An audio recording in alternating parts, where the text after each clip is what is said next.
bonsoir ou bonjour selon que vous recevez ce message. Je voudrais, avec vraiment la grâce de Dieu et par le Saint-Esprit, adresser ce message à notre nation, à tous ceux qui savent qu'ils ont quelque chose à apporter à cette nation, à tous ceux qui savent qu'ils ont une parole à donner, une prière à élever, une action à poser en faveur de cette nation et de tous ceux qui l'habitent.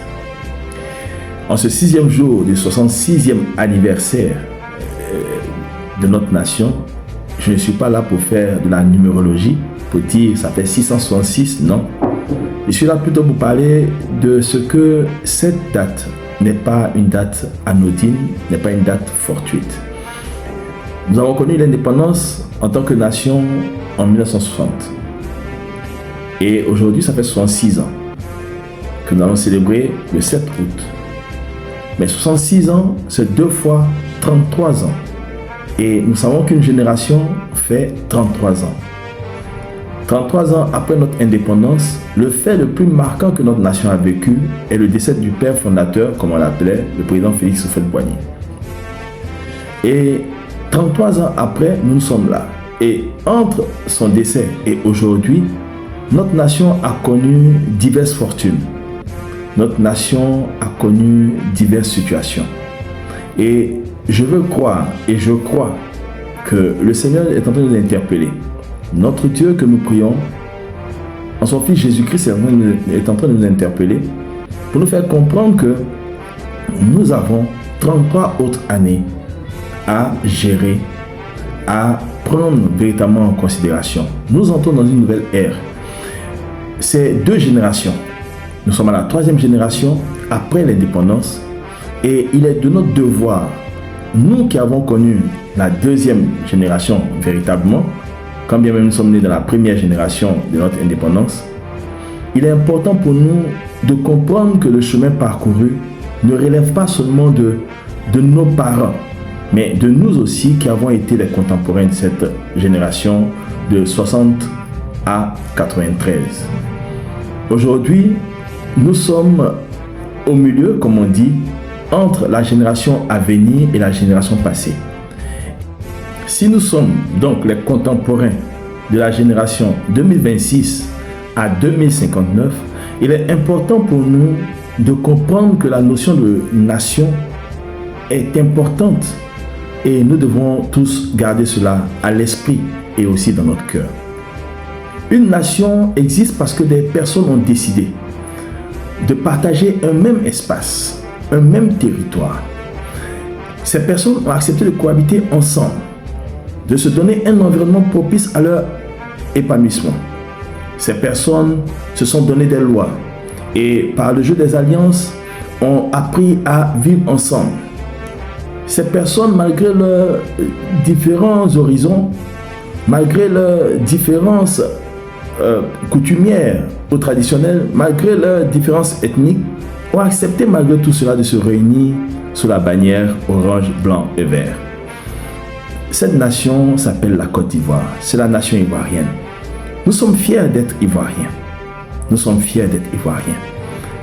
Nous sommes fiers d'appartenir à cette nation qui, pour toujours dire que cette nation n'existe pas en vain.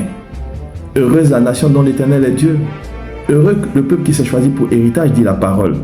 Et nous croyons que notre nation est bénie de Dieu. Notre nation a quelque chose de spécial.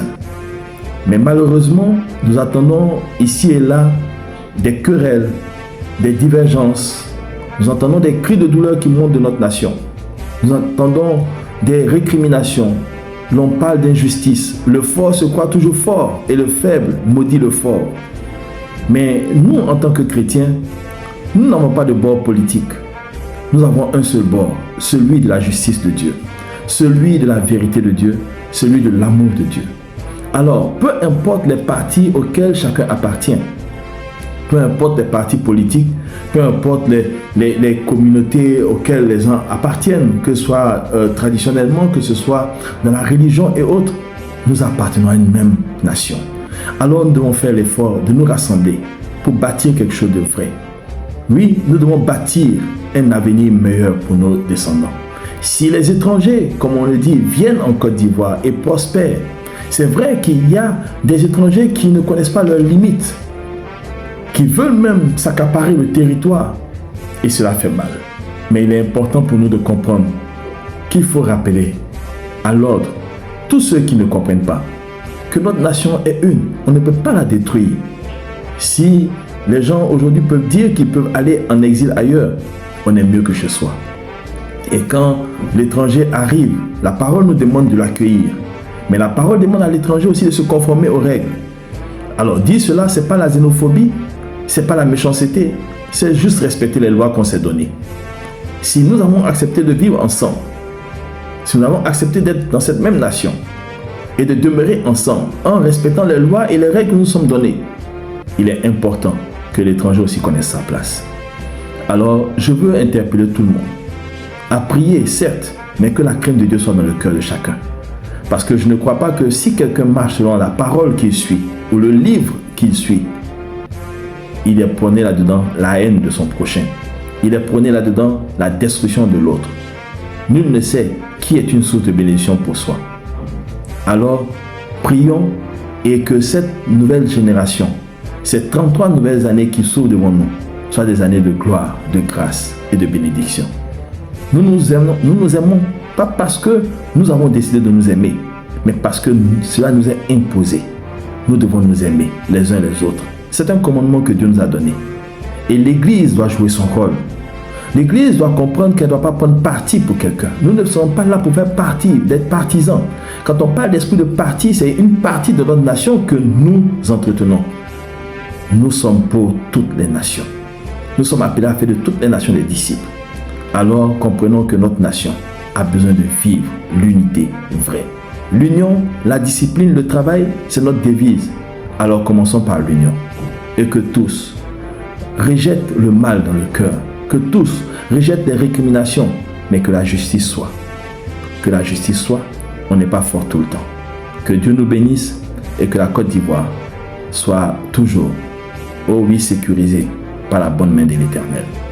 Que Dieu nous bénisse encore et qu'il donne la sagesse à nos autorités, à tous ceux qui ont une parcelle de pouvoir, de véritablement prendre les bonnes décisions pour le bien de notre nation. Que la grâce, la louange de Dieu soit le partage de notre nation. Heureux anniversaire encore Côte d'Ivoire, heureux anniversaire terre ivoirienne et que Dieu nous bénisse. Amen.